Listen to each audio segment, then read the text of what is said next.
बच्चों इसके पहले वाले भाग में हम बात कर रहे थे कि किस किस प्रकार से मुगल जो शासक हैं उनके द्वारा अपने साम्राज्य के विस्तार के लिए विभिन्न युद्ध और विभिन्न अभियान चलाए जाते हैं। अब बात करेंगे इन्हीं अभियानों के द्वारा जो उपमहाद्वीप के अन्य शासक हैं उनके साथ में मुगलों के किस प्रकार से संबंध बने थे उनके बारे में। तो देखिए बच्चों, मुगलों के अन्य शासकों के साथ संबंधों की बात करें तो मुगलों ने उन शासकों के विरुद्ध लगातार अभियान किए जिन्होंने उनकी सत्ता को क्या किया, स्वीकार नहीं किया।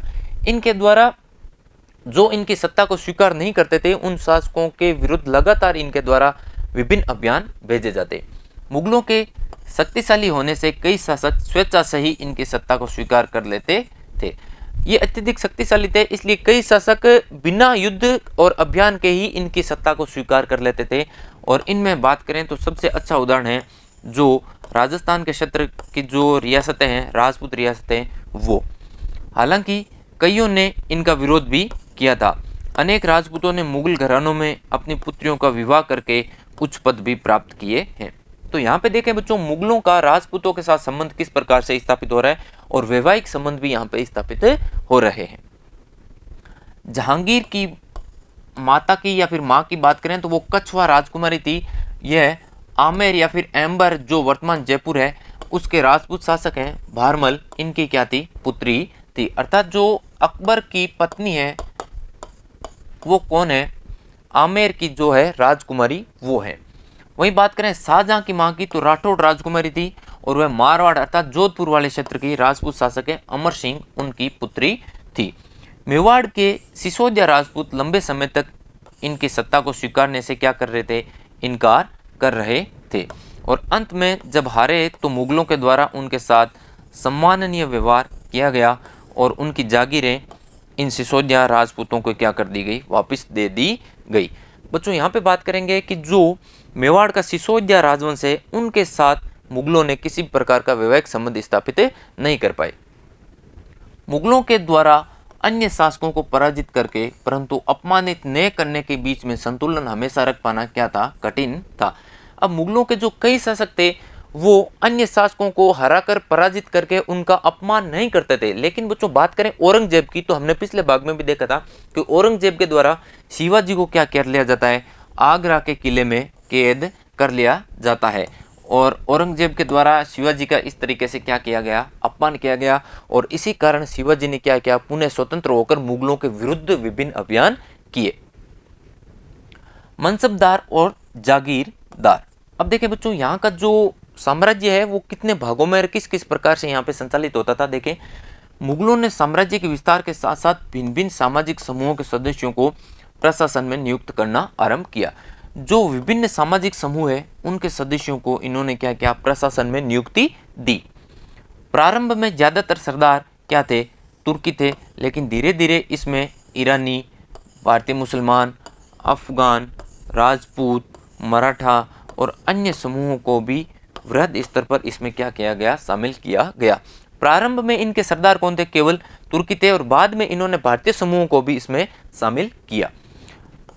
मनसबदार से तात्पर्य देखो कि मुगलों की सेवा में आने वाले जो नौकरशाह हैं वो क्या कहलाए, मनसबदार कहलाए। अर्थात जो मुगलों की सेवा में और उनका प्रशासन चलाने में सहयोग करने वाले जो अधिकारी हैं वो क्या कहला रहे हैं बच्चों, यहाँ पे मनसबदार कहला रहे हैं।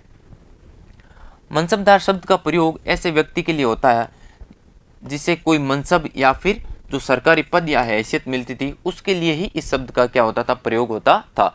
और इसके द्वारा विभिन्न श्रेणियां होती थी जिसमें पद, वेतन और जो सैन्य उत्तरदायित्व होते थे वो इन श्रेणियों के आधार पर ही निर्धारित किए जाते थे।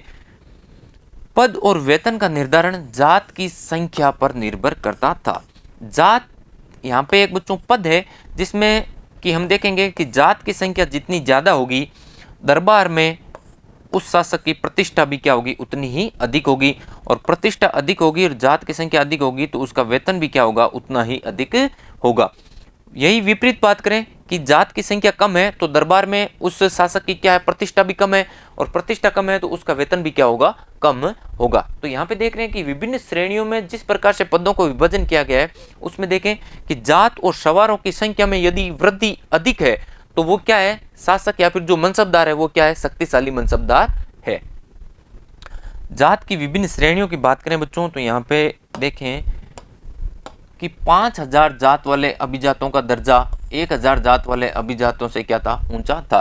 अर्थात किसी व्यक्ति को 5000 का मनसब प्राप्त है और किसी दूसरे व्यक्ति को 1000 का मनसब प्राप्त है, तो 5000 का मनसब प्राप्त वाले व्यक्ति का दर्जा क्या होता था, उच्च होता था। वहीं 1000 वाले का इसकी तुलना में क्या होता था, निम्न दर्जा होता था। अकबर के शासनकाल में 29 ऐसे मनसबदार थे जो 5000 जात की पदवी के थे। अर्थात अकबर के शासनकाल की बात करें तो कुल मनसबदारों में से 29 मनसबदार ऐसे थे जिनके पास कौन से जात का पद था, 5000 जात का पद था। और औरंगजेब की बात करें तो उसके शासनकाल में इन मनसबदारों की संख्या बढ़कर कितनी हो गई, 79 हो गई, जो इस बात का संकेत है कि औरंगजेब के समय में राज्य का खर्चा क्या हो गया था, अत्यधिक बढ़ गया था। मनसबदारों को जो सैन्य उत्तरदायित्व सौंपा जाता था उसी के अनुपात में उन्हें सेना रखनी होती थी। अर्थात ये जो जात और सवार के जो पद है, इन्हीं के आधार पर क्या होता था, इनके द्वारा सेना की संख्या का निर्धारण किया जाता था। मनसबदार अपने सवारों को निरीक्षण के लिए लाते थे और अपने सैनिकों के घोड़ों को दगवाते थे।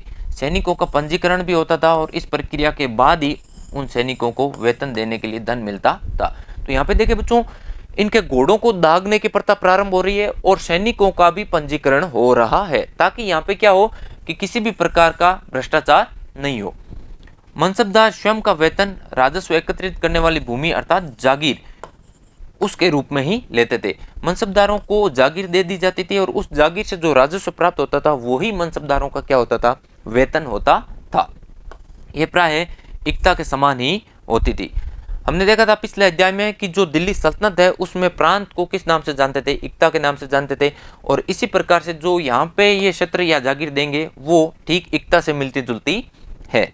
लेकिन मनसबदार मुक्तियों की तरह जागीरों पर नहीं रहते थे और न ही उनके ऊपर प्रशासन करते थे।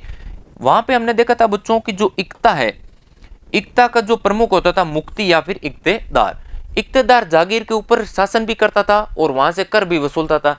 लेकिन यहाँ पे देखेंगे कि जो मनसबदार है वो न तो जागीर के ऊपर रह रहा है और न ही जागीर का प्रशासन मनसबदार के द्वारा संभाला जा रहा है। जागीरों के उनके नौकरों द्वारा राजस्व एकत्रित किया जाता था। मनसबदार के द्वारा विभिन्न जो कर्मचारी होते थे उनको नियुक्त कर दिया जाता था और उन्हीं के द्वारा यहाँ से कर को क्या किया जाता था, एकत्रित किया जाता था। स्वयं राज्य के अन्य भागों में जो विभिन्न सैन्य अभियान होते थे मुगल शासकों के, उनके ऊपर ही क्या रहते थे, सेवारत रहते थे। अकबर के शासनकाल में इन जागीरों का सावधानी पूर्वक निरीक्षण किया गया और इनका राजस्व मनसबदार के वेतन के लगभग क्या था, बराबर ही होता था। अकबर के शासनकाल में जो इनका राजस्व मंत्री है बच्चों, टोडरमल, इनके द्वारा इन जागीरों की और भूमि की बड़ी मात्रा में क्या की गई, पैमाइश की गई और आकलन किया गया और ये ध्यान रखा गया कि मनसबदार के वेतन के बराबर ही क्या हो, यहाँ का राजस्व हो। लेकिन बात करेंगे औरंगजेब के शासनकाल में तो ये स्थिति विपरीत हो गई। अर्थात राजस्व मनसबदारों के वेतन से क्या हो गया, बहुत ही कम हो गया और इसी से क्या हो गया, धीरे धीरे मुगल साम्राज्य पतन की ओर अग्रसर हो गया और विभिन्न जो मनसबदार या फिर जो इनके सामंत हैं वो स्वतंत्र होने की घोषणाएं इस समय करने लग जाएंगे। मनसबदारों की संख्या भी बढ़ गई औरंगजेब के समय और इसके परिणाम स्वरूप क्या होगा बच्चों, मनसबदारों की संख्या बढ़ रही है तो जागीर प्राप्त करने में लंबा इंतजार करना पड़ता। जागीरों की संख्या क्या हो गई, कम हो गई। राजस्व की वसूली मनमाने ढंग से बढ़ गई। अब राजस्व की वसूली मनमाने ढंग से बढ़ रही है तो किसानों की हालत क्या हो जाएगी, अत्यधिक बुरी हो जाएगी और इससे धीरे धीरे क्या होगा, साम्राज्य का पतन हो जाएगा। इसमें आप देख रहे हैं बच्चों इस चित्र में कि किस प्रकार से इस व्यक्ति को, ये जो किसान है वो रिश्वत दे रहा है और ये एक दूसरा व्यक्ति है जो किसानों के ऊपर कितनी बेरहमी से क्या कर रहा है, अत्याचार कर रहा है। तो बच्चों इसी के साथ ये भाग यहीं पे समाप्त होता है और इसके अगले भाग में मैं आपसे बात करूंगा जो इनकी जमींदारी की प्रथा थी अर्थात जब्ती प्रथा या जब्ती प्रणाली, उसके बारे में। तब तक के लिए धन्यवाद।